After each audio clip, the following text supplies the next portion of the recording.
Hey, what's up guys? My name is Parpreet and today we're going to be talking about the Leica Q3. So just to start off with some context, I am a professional wedding photographer. I've been doing this for 8 years. Somebody who loves photography and who loves to grow as a photographer. I really got intrigued by this camera, and it's in the 28mm one. There is a 43mm version as well. One thing to notice is that these lenses are not detachable like my Sony cameras. This is what you get, and you pay about 6,000 bucks for it plus tax. When you buy this camera, there's two questions you should ask. Number one, is it going to give me better photos than my Sony, Canon, or Nikon? And the second question, is it going to make me a better photographer? So if you answered any one of those questions and the answer was yes, then I would say for sure this camera is worth the price. No price can be put on a camera that makes you a better photographer. And if it gives you better photos, I mean, just the camera quality, the color science, and all those facts. If it gives you good photos, then of course it's worth it. But if it makes you a better photographer, that skill, that experience, that framing techniques, right? Like those things are going to be invaluable to you in your photography career. I've been using Sony for the longest time. I'm used to the way they work. I'm used to the way their menu system is. It was not something that I was expecting to be so difficult to learn, but although it took me about 3 days to learn how to run this camera and actually take the photos that I wanted to take. So to start off, let's talk about the build quality of this camera. It's beautiful. I mean, I think that's number one thing about this camera is that it is a beautiful camera. It looks vintage, it looks classy, it also gives you some great photos. Hey, I love that fact that it's so small. It's not the lightest camera setup that I could have. CR, for example, with a 35mm or a 55mm lens, those would be much smaller in weight, but at the point, I think this is small enough that it can fit in any one of your purses or small bags. It's a good size for everyday carry. And whenever you go out to travel, whenever you go out on trips, you want to take photos, with your friends, family, or you just want some good street photography, make some art. I think this camera is the perfect size for it, although there are some drawbacks. So the first thing I'm going to talk about is how the body is shaped. It's literally if you think about the body, it's literally almost a rectangle, except that it has curves on the side, right? There is no place for you to hold on like this. Like my Sony cameras, Canon, every camera out there almost has a grip for you to put your placement of your hand, and then you can use your thumb and your index finger to kind of take photos. If you take away the lens, it is basically a strip. Right? So to hold it, it's really awkward. You kind of have to hold it like this. And you have to use your other hand underneath, and then you can finally bring your hand up to take photos. Otherwise, it's almost impossible to take photos. I mean, you could click right here. You see how it's super awkward putting my hand, like my pinky's down here, two fingers up here, and my thumb is back here, and then my index finger up there. So that is a bit awkward compared to, for example, a Sony A7CR, which has this little thing right here that basically helps me place my hand there. So this is much ideal, and it's not so awkward. My pinky can sit flat. Even though this is a tiny body, I still have pretty big hands. This is a way comfortable fit than the Leica Q3. So the number two thing is that this is an articulating screen. It's not a flip out screen. So at no point will you be able to look at yourself when you're taking, for example, a selfie, or for example, I'm shooting a video now. I have the flip out screen on the Sony A7S III. So you just don't have that. It just articulates up and down. Actually does go flat up all the way, if you just, not all the way, but almost. So that is there, but at the same time, it just doesn't flip out. You can't see yourself. Convenient little feature, but not as good enough as, for example, the cameras that we're used to now. So definitely limits you. So the other thing that nobody actually talks about in all the videos that I've been watching is the viewfinder. It's a thing that I noticed on the first use, and I was just not liking it. So to describe it the best way, all the viewfinders that I'm used to, for example, on Sony or Canon cameras, they will have a placement for your eye. So if you look at your eye usually kind of, sits here, and then it will it'll basically have a bulge outwards, right? So when you're looking at the viewfinder, you basically want it to be a little hollow. It has those seams on the side, and then you have some space in the middle, and then you can basically comfortably put your eye on the viewfinder and actually look properly. But in this one, it's actually laid out flat, so there is like literally no space here, and every time I try to go in, my eyelashes will definitely just touch that. It's super uncomfortable, and I don't think because of that I ever used that viewfinder. If I ever did, I would have to be like away from it. I can't put my eye on it. So that's just something that I did not like. And then the next thing that we're going to talk about is the dials. I am used to dials. So for my Sony cameras, I have 3 dials mostly. You can adjust all of your settings basically on your camera. You don't even need to touch the lenses. But on this camera, on the Leica Q3, so you get 1 dial, which is for shutter speed. It literally has the marks at the top. It can be either on A, and then it goes from +1 to 1/2000. So this is the mechanical shutter. There's an electronic shutter that actually goes to, I believe, 16,000, I believe.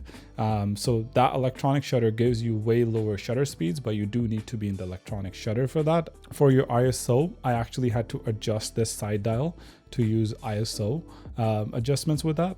And then lastly, I did have to use my lens to change the aperture. There isn't a third dial for me to set to my aperture where I could, control my aperture, shutter speed, and my ISO on these dials, and my hands would like be completely used to having it around there. So on my Sony cameras, I always have it on the go. Other than that, I think build quality is fantastic. It is a bit metallic. It does have a metallic body, which does end up getting a bit cold. So, if you're used to something like a Sony, which does have some sort of softer material on the outside that makes it easier to touch, makes it easier to take pictures in the cold weather, especially if you're not wearing any gloves. Bit of a hefty body, I would say. So it's definitely heavier on the back than it is on the front. The lens is quite lightweight in my opinion. So that was the hardware. There are a lot of drawbacks. I think the image quality is beautiful. The dynamic range on this camera is definitely something to kind of admire. The way it makes you just completely admire your photos and your photography. So the one thing that I love in this lens is that there's also a switch. You can basically use the same lens, but in macro photography. So you can get quite close to your subject. For example, if you want to take a picture of a flower or some close-ups, it does give you that flexibility, which I absolutely admire in this lens. The lens itself, I think it's beautiful. It's a 1.7 lens. And then I think the color science in this camera is definitely something that I admire more than having an aperture at 1.2. So there's no complaints about shooting at 1.7. The 43mm, for example, is a 2.0 lens. Next thing, we do want to talk about the screen. I feel like the screen quality is definitely superior to my Sony cameras. It is quite a nice screen. The colors and the photos that you get out of the camera, you look at the screen and you're just like in awe because your photos will look great.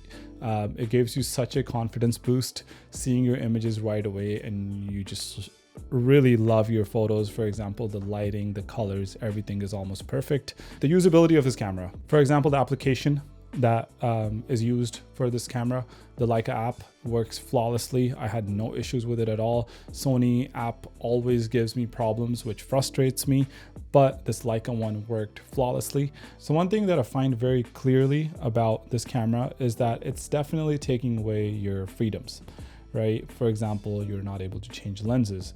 You're not able to get a full articulating screen. The focus is good, but it's not as good as Sony. There's no dials that does everything. I wasn't even able to find an auto mode. I believe you just have to know your photography. You have to just put shutter speed on auto. You have to put aperture on auto. You have to put the ISO on auto if you want to use auto mode. So what's the verdict, right? Is this going to give you better photos? Yes, somewhat. It's not going to give you instant great photos at all situations. It's still going to give you grain in darker situations. You still got to use your lighting properly. You can't always just take a photo and expect it to be beautiful. You need to know your composition. You need to be better photographer in terms of lighting, in terms of you need to understand Grain will come, it's a 60 megapixel sensor. You can crop, but 60 megapixels does give you a lot of grain when you pick up the ISO, for example. So is it gonna give you better photos than my Sony a7R5? Maybe not, right? That I think it's clear, but again, the body is very small. So if you're traveling with it, I think this is going to give you better photos, for example, than your point and shoot or your iPhone. And so I think the answer to that question would be no. It's not going to give you better photos than your Sony a7R5 or even a7 IV. It's very similar. The color science is something to be amazed by, but at the same time, that can be achieved with editing. So editing styles does give you that. But one thing that I do want to say is the quality of pictures you're going to be getting straight out of this camera will be something that you want to take a look at. It has a feature where you can load profiles, so your pictures will basically look edited as they come out of the camera, which I feel like is the best feature of this camera. Apart from the color science already being so great, when the pictures actually come out, you instantly fall in love, and I feel like that makes you a better photographer. So to answer the second question here, part where it takes away your freedoms, the fact that, you know, it limits you to just one camera, one lens, and that to a very fixed millimeters, like for example, a 28 millimeters or even a 43, they have to think about it being a little creative to get those shots. Like they can't just focus on the flash or the other accessories to get good photos. Now to get good photos, you actually need to work a little bit. And I feel like that will make you a better photographer outside of this giving you great color science, it giving you great depth of field, you know, the lens and the camera, the screen being just completely beautiful. So the second question is that, yes, I think it will definitely make you a better photographer over time, but you need to keep practicing. And of course, can you do that with a Sony camera? Of course, you can get better. So the final answer, is this camera worth it? I would say yes, it is definitely worth it. It's definitely something that I would add into my set, but to use it in a very constrained environment, travel, fun, street photography, I would definitely take this camera with me. It's small. I think the lightweight and the small factor size is best for photography. And that's one thing that I loved about it. You can just take this camera. It doesn't even come with battery charger. You just plug it in to USB-C. The battery lasts basically the whole trip. I did not have to charge this camera, and it gave me perfect photos all throughout. So it is literally the best thing you can take with you on trips. Of course, you can do that. I mean, I have learned from this a lot, to the point where I can take my CR, put a 55mm, or actually I'd probably use a 35mm lens and take this on trips with me. And hey, I already have this. And matter of fact, I'll be saving about $2,000. So I might actually just use my A7CR, but if you want beautiful pictures straight out of your camera, nothing's going to beat the Leica. That is just my opinion. I think everybody has their own styles and their preferences when it comes to, you know, their photography. So I would definitely suggest picking up this camera. Just try it out, see if you like it. And if you have used this camera, let me know your thoughts. What do you love about it? What do you not like about it?